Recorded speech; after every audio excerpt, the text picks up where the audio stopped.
Two of the world's three major trade corridors are gone. The Northern Corridor, which carried 85% of Europe-Asia trade through Russian territory, died the day Western sanctions made Russian rails untouchable. The maritime route through the Strait of Hormuz, which moved 20% of global petroleum and a fifth of the world's LNG every single day, closed on March 1st when Iran made the insurance math impossible. Two corridors, gone.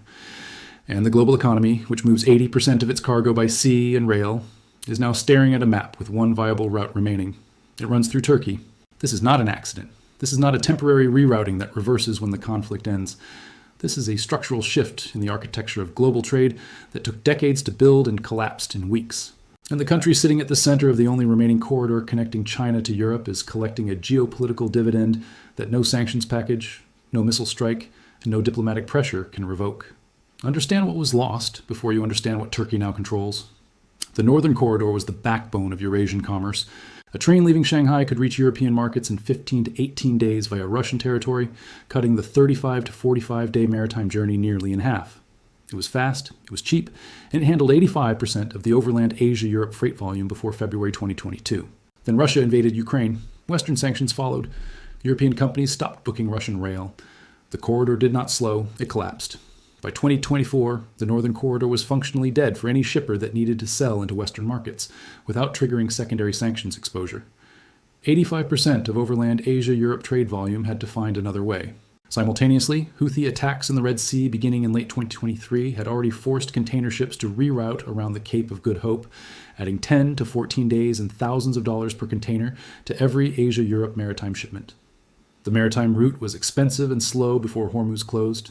When Hormuz closed on March 1st, it did not just disrupt energy, it paralyzed every shipper whose supply chain touched the Gulf. 37,000 commercial flights canceled between February 28th and March 8th. 150 tankers anchored outside the strait, unable to transit. Dubai International Airport temporarily suspended operations. The world's most heavily trafficked trade zone became a war zone overnight. And the only corridor that was neither Russian nor maritime, neither sanctioned nor mined, neither insured nor suddenly uninsurable, was the Trans-Caspian international transport route, the Middle Corridor, Turkey's corridor.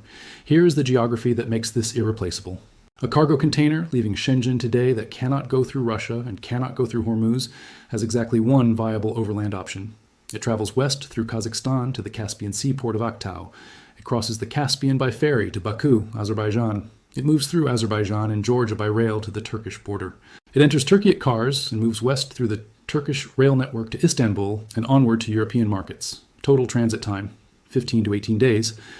Compare that to the maritime alternative now available, which requires sailing around the entire African continent via the Cape of Good Hope. 45 to 50 days, minimum. The Middle Corridor is not just faster than the current maritime alternative, it is faster than the pre-war maritime route that went through Suez. Speed is the first advantage, but speed is not the most important one. The most important advantage is that every meter of the Middle Corridor runs through sovereign territory that is neither sanctioned nor actively mined, nor currently under missile attack.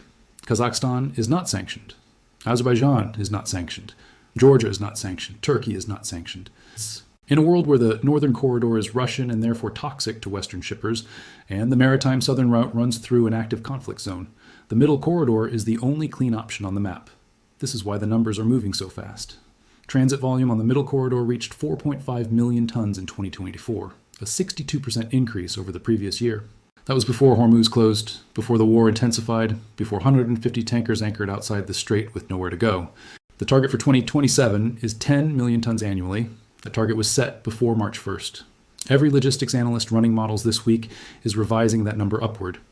Now understand the infrastructure being built to handle this volume, because this is where the permanent structural shift becomes visible. Kazakhstan's Aktau port on the Caspian Sea is receiving a €45 million investment backed by the European Bank for Reconstruction and Development. By the end of 2026, Aktau will be the largest container terminal on the Caspian, with 240,000 TEU annual capacity. Azerbaijan's Horediz-Ogband railway line is scheduled to reach full operational capacity before the end of 2026, with an initial transport capacity of 15 million tons. This is not capacity being built for a temporary surge. This is permanent infrastructure being funded by European and Asian capital for a corridor that both sides have concluded is structurally necessary, regardless of how the current conflict resolves. Turkey sits at the western terminus of all of it. Every container that transits the Middle Corridor must enter Europe through Turkish territory. Every energy pipeline that bypasses Hormuz either terminates in Turkey or crosses Turkish soil. The Development Road Project, a joint infrastructure initiative connecting Turkey with Iraq, Qatar, and the UAE, is designed to link Iraq's Grand Fall port directly to Turkish territory, creating a Gulf to Europe corridor that bypasses the Strait of Hormuz entirely. 15 million barrels per day of Gulf oil production needs a route to market that is not the Strait of Hormuz. Turkey is building that route. Here's the paradox that makes Turkey's position extraordinary and analytically fascinating. Turkey's 5-year credit default swap premium jumped 30% when the Iran war began, rising from 203 basis points to 262 basis points.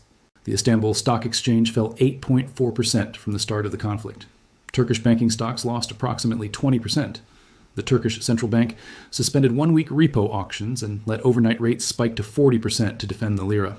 The central bank spent an estimated $13 billion in net reserve sales to keep the dollar-lira rate stable at 44.08. Every one of those numbers describes a country absorbing severe short-term macroeconomic pain from a regional war it did not start and does not want. And simultaneously, that same country is the indispensable junction point of the only functioning major trade corridor connecting the world's largest manufacturing base to the world's largest consumer markets. Turkey is paying the cost of proximity to the war while collecting the structural dividend of being the only viable transit geography that is not at war. That combination does not resolve quickly. The macroeconomic pain is immediate. The geopolitical dividend compounds over years. China understands this arithmetic precisely.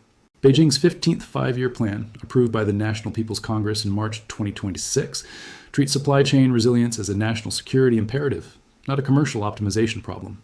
China sends approximately $580 billion worth of goods to European markets annually. When the Northern Corridor died, when Suez became expensive, when Hormuz closed, Chinese planners had one remaining overland option for reaching European markets without adding 30 days of maritime transit: the Middle Corridor, through Turkey.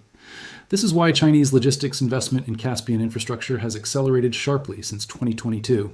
This is why the October 2025 Almaty meeting, where Kazakhstan, Azerbaijan, and Georgia signed a unified long-term tariff agreement for Middle Corridor operations, was attended by Chinese observers whose interest was not academic. China's trade exposure to the Middle Corridor is not a strategic preference. It is a structural dependency that the closure of every alternative route has made unavoidable.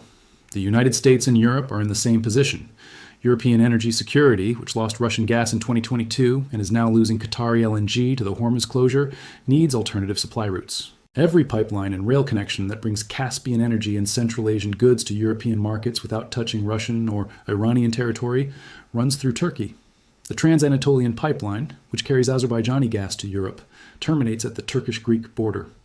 The Trans-Adriatic pipeline, which extends that gas network into southern Europe, begins where Trans-Anatolian ends. Without Turkish territory, there is no non-Russian, non-Iranian energy corridor to Europe. And right now, both Russian and Iranian routes are unavailable simultaneously for the first time in modern history. Turkey is not just a transit country in this environment. Turkey is the infrastructure. Now here's the strategic question that every government in Washington, Beijing, Brussels, and Riyadh is asking this week. What does Turkey want in exchange for being indispensable? Foreign Minister Hakan Fidan has spent the last 10 days shuttling between Washington, Gulf capitals, and European counterparts, pushing a specific message. Turkey will facilitate the Middle Corridor. Turkey will mediate between parties.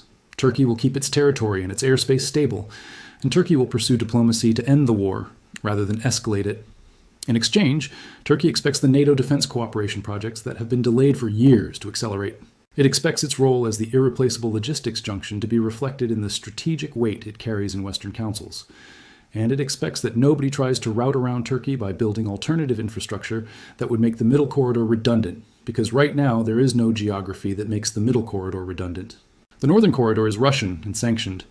The maritime route through Hormuz is mined and insured by nobody. The Cape of Good Hope route adds 30 days to every shipment. There is no Corridor B. Turkey is Corridor B. And in a world where Corridor A is gone and Corridor C does not exist, Corridor B does not negotiate from weakness. The global economy is being rerouted in real time through a 15 to 18-day overland passage across Kazakhstan, the Caspian, Azerbaijan, Georgia, and Turkey. 45 million euros of Caspian port infrastructure is being built to handle the volume. 15 million tons of annual rail capacity is coming online in Azerbaijan before December. And at the western end of all of it, Turkey is collecting a structural geopolitical dividend that no missile can destroy and no sanction can revoke. Because the dividend is not a resource or a base or a weapon. It is geography, and geography does not move. The question is not whether Turkey benefits from the closure of every other corridor. The question is whether the countries that now depend on Turkish territory to move their goods and their energy understand the leverage that dependency creates, and whether Turkey has the institutional capacity to convert geographic advantage into durable strategic power before the conflict ends and the pressure to rebuild alternative routes begins. Drop your analysis in the comments. Is Turkey's position permanent, or does it disappear the moment the strait reopens? Because that answer determines whether the middle corridor is the future of Eurasian trade or just the most expensive detour in history.